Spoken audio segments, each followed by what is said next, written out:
अब परीक्षा का समय बहुत नज़दीक आ गया है, तो अभी जो 4-5 समय बचा है, ये समय कोई तैयारी का समय नहीं है, ये समय टेस्ट देने का समय भी नहीं है।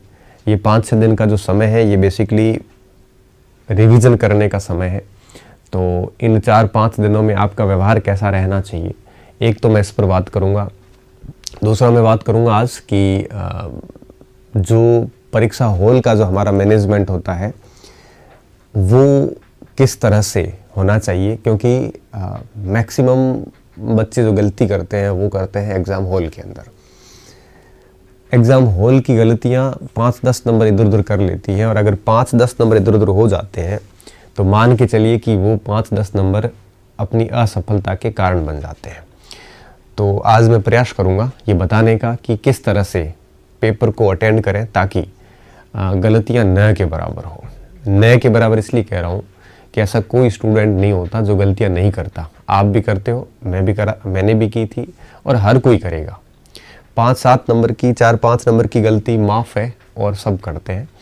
इससे ज़्यादा की गलती नहीं होनी चाहिए। मैं उस विषय पर बात करूँगा आज, ठीक है। तो आपको बहुत ही बढ़िया तरीके से ठंडे दिमाग से पेपर देना चाहिए, ज़्यादा डरने की स्थिति नहीं है। अभी स्टूडेंट की स्थिति ये बनी हुई है कि सर भय लग रहा है कि चयन होगा कि नहीं होगा, सर ऐसे लग रहा है जैसे कुछ भी याद नहीं है, सर अभी ऐसी स्थिति है कि पता नहीं क्या होगा परीक्षा में। ऐसे अनगिनत प्रश्न आपके दिमाग में घूम रहे होते हैं, बट ऐसा कुछ भी नहीं है। आपको भय लगने के पीछे एक बड़ा जेन्युइन रीज़न है, बड़ा महत्वपूर्ण कारण है।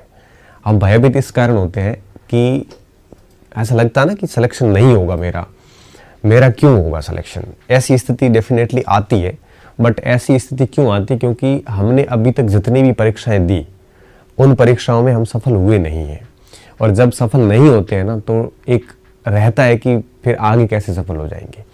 तो जब पास नहीं हुए ना, एक पॉजिटिव रिजल्ट आया नहीं अभी तक, और जब तक पॉजिटिव रिजल्ट नहीं आता है तब तक हम अपने रिजल्ट की पॉजिटिविटी को लेके डर जाते हैं कि ऐसा तो शायद ही हो कि मेरा सिलेक्शन हो।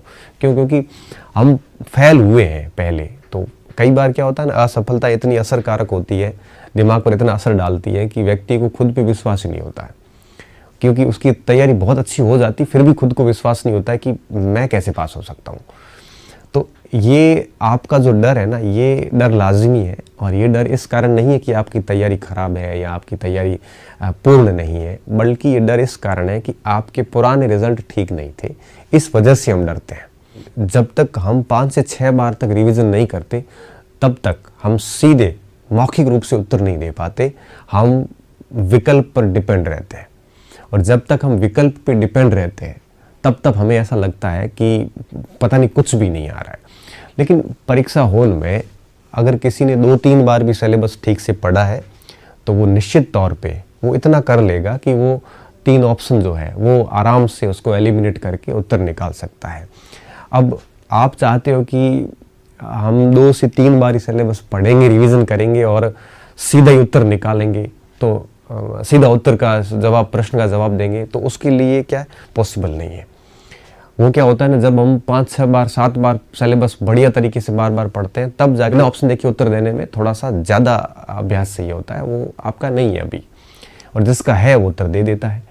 और जिसने अभी तक 2-3 बार ही सिलेबस पढ़ा है वो आराम से एलिमिनेट करके अपना सिलेक्शन ले सकता है। कोई ज़्यादा डरने वाली बात नहीं है। ये भय बना रहेगा, ये डर बना रहेगा, ये होता भी है। मैं तो कहता हूँ किसी भी स्टूडेंट को ऐसे निश्चिंत, आश्वस्त या ऐसे लापरवाह होना ही नहीं चाहिए। भय तो होना ही चाहिए अंदर, क्योंकि ये भय ही होता है जो आपको गंभीर बना के रखता है। ये भय ही होता है जो आपको हमेशा ऐसे महसूस करवाता है कि आपको और पढ़ना चाहिए। तो आपको ऐसी तो आज का इस सेशन में मैं बहुत जल्दी बात ख़त्म करूँगा, ज़्यादा लंबा नहीं ले जाऊँगा। मैं पहले बात करूँगा कि आगामी अब जो शेष 6-7 दिन बचे हैं, इन 6-7 दिन का कैसे यूज़ करना है। और पहला पार्ट हम ये देखेंगे कि 6-7 दिन का जो समय है, अभी परीक्षा पूर्व हमें क्या करना है। एक तो हमें ये देखेंगे आज, और दूसरा बिंदु देखेंगे कि परीक्षा हॉल के अंदर क्या करना है।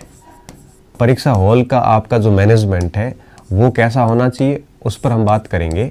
आपको एक बार कोशिश करनी है कि एक बार मोटा मोटा रिवीजन कर लो। आप सारी चीज़ों को एक बार अपनी आंखों से निकालने का प्रयास करो। आप बहुत ही गहराई से जाके अभी नहीं कर पाओगे रिवीजन। आप ऊपर से ऊपरी सरसरी तौर पे एक बार रिवीजन कर लो, ताकि आपको अंदर से रहेगा कि मैंने एक बार सिलेबस पूरा जो है वो पढ़ लिया है। ठीक, और पूरा नहीं कर पाते हो तो एटलीस्ट आप 70-80% तो कर ही लो। इस समय आपको कुछ भी नया कुछ भी नहीं पढ़ना है, और अभी कोई जो टॉपिक नहीं पढ़ा है वो टॉपिक भी नहीं पढ़ना है। जैसे मान लो कि आपने कोई 5-7 टॉपिक छोड़ रखे हैं, तो उन सारे टॉपिक को छोड़ दीजिए। कोशिश ये करो कि इस समय टेस्ट वगैरह भी ना दें, क्योंकि टेस्ट के स्कोर अगर कम हुआ तो डेफिनेटली आपके मन मस्तिष्क पर एक नेगेटिव इफेक्ट डाल सकता है। इस समय आपको विभिन्न प्रकार की भीड़ से बचना चाहिए। आप ये समझ के रखिए कि आपको किसी से भी कोई संपर्क नहीं रखने हैं। तो अब ये आपका संपर्क खत्म हो जाना चाहिए, क्योंकि लोग जो है ये आपका कभी भी कॉन्फिडेंस डाउन कर सकते हैं। ऐसे लोगों से बात करो इस समय जो बहुत अच्छे लोग हैं, सेलेक्टेड लोग हैं, पॉजिटिव बात करते हैं, और 2-4 मिनट आप उन लोगों से बात कर सकते हो। ऐसे लोगों से बात ना करें जो बिल्कुल नेगेटिव लोग हैं और कभी भी आपका मोरल डाउन कर सकते हैं। परीक्षा हॉल में जाने से पहले आपको अपनी सारी सामग्री एक दिन पहले ही तैयार कर लेनी है।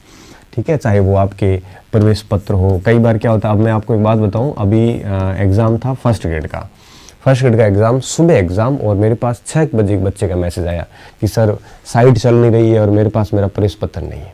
6 बजे क्या, सर उस दिन पहली शाम को मैसेज आया, साइट चल नहीं रही है और अब सर मैं क्या करूँ। तो मैंने कहा जब इतने दिन प्रवेश पत्र के लिए आपको टाइम मिला था, आपने उसको प्रिंट क्यों नहीं किया?